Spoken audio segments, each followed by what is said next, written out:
예수님께서 이 땅에 하나님 나라가 가까이 왔다라는 것을 선포하시고 공생의 사역을 시작하셨습니다. 그 하나님 나라가 오기 위해서는 하나님의 영이 우리 안에 임하셔야 되고 그 일이 이루어지기까지는 인간의 죄사함을 먼저 받아야 하는 것입니다. 따라서 예수님께서 최후의 만찬을 통해서 유월절 어린 양으로 죽으심으로 인하여 예수님을 믿는 자는 모든 죄가 사함을 받게 되었고 그 결과로서 하나님의 영이 임하시기 때문에 하나님 나라가 이루어지게 되는 것입니다. 아멘. 그래서 물과 성령으로 거듭난 자는 하나님 나라를 볼 것이요 물과 성령으로 거듭난 자가 하나님 나라를 들어갈 것이요 라고 요한복음 3장 3절에서 7절은 말씀하고 계십니다. 이 땅에 인자로 오셔서 하나님 나라가 가까이 온 것을 선포하셨다면 십자가의 죽으심으로 하나님 나라가 우리에게 임하도록 하는 되돌이킬 수 없는 교두보를 놓은 것이 바로 예수 그리스도의 죽으심이다. 우리는 그렇게 생각할 수 있습니다. 그러나 예수님께서 다 이루었다 하시고 죽으신 것만으로 예수님의 사역이 끝난 것일까요?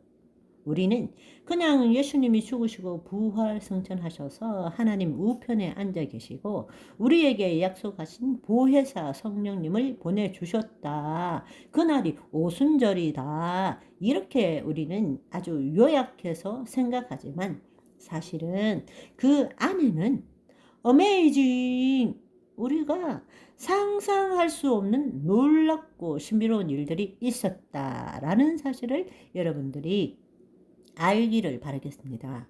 그렇습니다. 다 이루었다 말씀하시고 죽으신 것만으로 예수님의 사역은 끝이 난 것이 아닌 것입니다. 사실은 죽음 후의 사역은 인자로 오셔서 십자가를 지기 전까지의 사역만큼이나 우리에게 중요하고 놀랍고 신비롭다는 것을 우리가 알아야 됩니다. 하나님 나라 복음적 측면에서 볼 때 예수님의 죽으심은 새 언약의 성취를 위한 시작일 뿐입니다. 예수님의 죽음 후 행하신 일을 우리가 제대로 알아야만이 그 예수 그리스도가 누구이신지, 왜 죽으셨는지, 그리고 예수 그리스도의 죽으심, 부활, 승천을 통해서 우리가 지금 누구인지를 알 수 있고 어떤 태도로 어떤 상태로 살아야 되는지를 우리가 아는 것뿐만 아니라 체험할 수 있게 된다는 사실입니다. 오늘부터 이것에 대해서 좀 더 깊이 생각하는 시간을 가지도록 하겠습니다.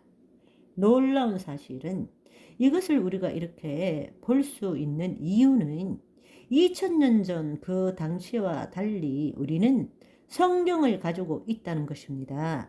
창세기에서 요한 계시록까지 전부를 보면서 구약의 계시와 예수 그리스도의 행하심과 그분께서 이루신 일의 그 의미를 성령의 조명하에서 우리는 통전적으로 보고 이해할 수 있기 때문에 그 일이 가능한 것입니다. 아멘. 우리는 참 복받은 시대에 태어났죠. 우리는 동일한 성경을 갖고 있음에도 불구하고 신학적인 해석에 있어서는 지나온 역사를 볼 때에 서로 다른 교내를 가지기도 합니다. 물론 이단으로 판명된 신학적 해석도 있지만 많은 경우에 있어서는 서로 다른 견해를 가지더라도 서로 존중하고 보완하는 경우도 많습니다. 그런데 자기가 하나님의 사람인 줄 착각하는 마귀 추종자들은 자신의 생각과 견해가 다르면 무조건 2단이다, 3단이다 손가락질하며 자신의 생각과 견해를 성경의 권위 위에 딱 올려놓게 됩니다. 성경 해석에서 견해 차이를 많이 보이는 것 중에 하나가 천년왕국에 관한 것인데요. 역사적 전천년설, 후천년설, 무천년설, 세대주의적 전천년설 뭐 이런 이야기를 아마 들으셨을 것입니다. 저는 수정된 역사적 전천년설을 따릅니다. 그래서 그 측면에서 예수님의 부활편을 다룰 것입니다. 예수님께서 다 이루었다라고 말씀하신 것은 정말 다 이루신 것일까? 예수님께서 그렇게 말씀하신 것은 이 땅에 인자로서 행할 일을 다 이루었다고 말씀하신 것이죠. 우리가 간과하고 있는, 제대로 알지 못하고 있는 가장 중요한 사실은 뭔가 하면 그분이 십자가에서 죽으신 다음에 음부로 내려가셨고 다시 부활하시고 승천하신 것은 더 이상 인자로서의 역할을 하신 것이 아니라 성자 하나님으로서 주어진 역할을 하셨다라는 사실입니다.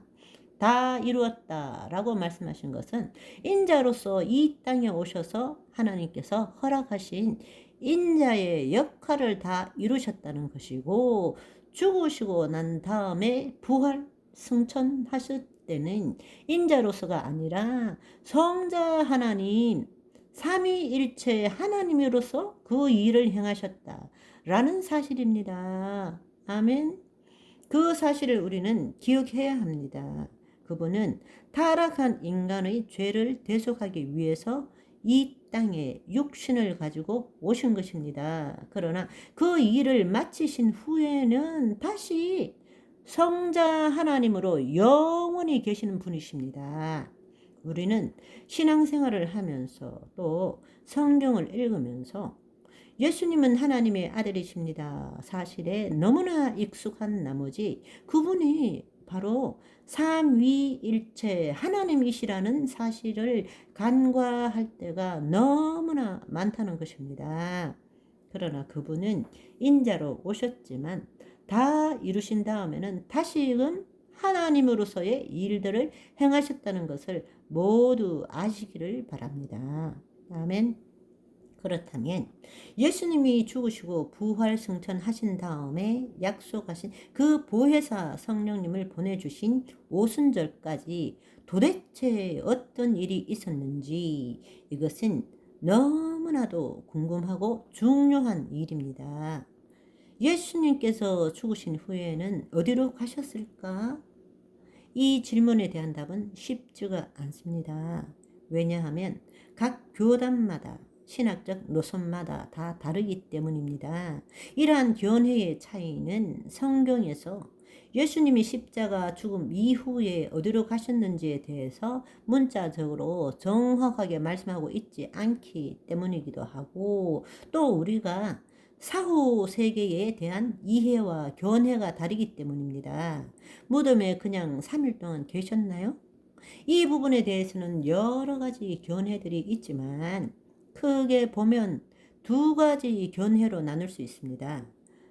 문자적으로 천년왕국이 없다라고 믿는 무천년주의자들은 요한계시록 19장의 짐승과 거짓 선지자를 불못에 던져진 사건이 이미 일어났다고 보고 있기 때문에 음부와 지옥의 그 차이를 구분하지 않고 있습니다.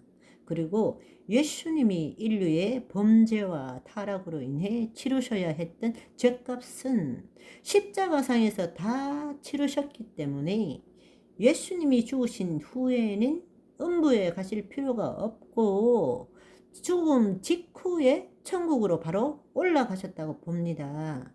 이것이 무천년주의자들이 주장하는 것입니다.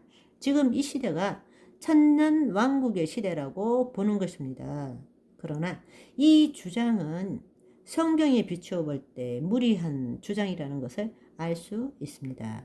왜냐하면 마태복음 12장 39절 40절 예수께서 대답하여 이르시되 악하고 엄란한 세대가 표적을 구하나 선지자 요나의 표적 밖에는 보일 표적이 없느니라. 요나가 밤낮 사흘 동안 큰 물고기 뱃속에 있었던 것 같이 인자도 밤낮 사흘 동안 땅 속에 있으리라. 부활하시기 전 3일 동안은 땅 속에 있으리라고 직접 말씀하셨죠. 두 번째 견해는 하나님의 통치적 관점에서 보는 것인데, 음부와 지옥, 죽음의 영역에 관해서는 또 길어지니까 다음 시간으로 미루도록 하겠습니다. 오늘은 한가위입니다. 맛있는 거 많이 드시고 푹 쉬시고 오늘도 즐기고 누리시는 하루 되시기를 소망합니다.